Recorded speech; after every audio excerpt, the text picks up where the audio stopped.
yan.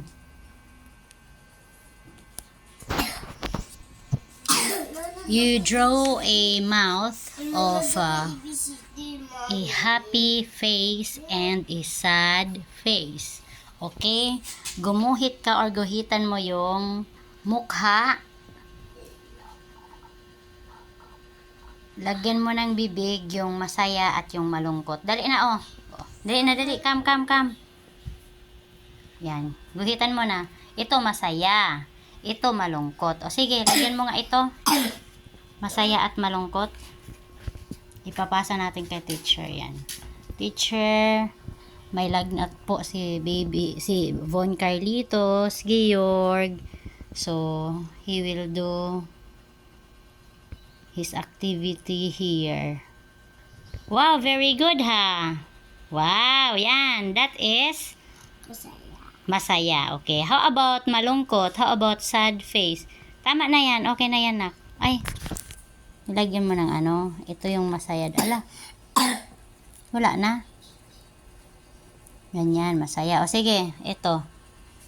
O, ito yung sad face. Dito. Mamaya i-draw mo doon sa ano ha. Using your pencil. Wow! Yan yung sad. Very good. Nakuha ni Gio. Okay. I-ano mo pa yung isa na.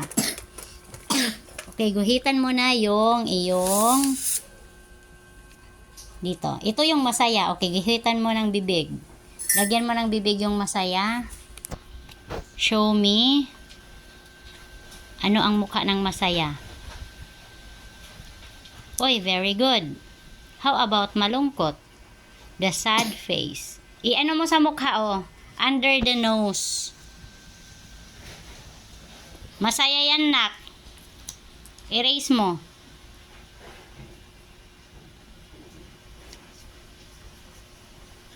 Ayusin mo.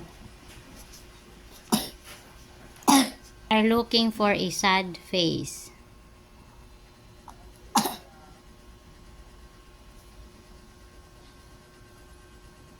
Ayusin mo, lakihan mo yung bibig.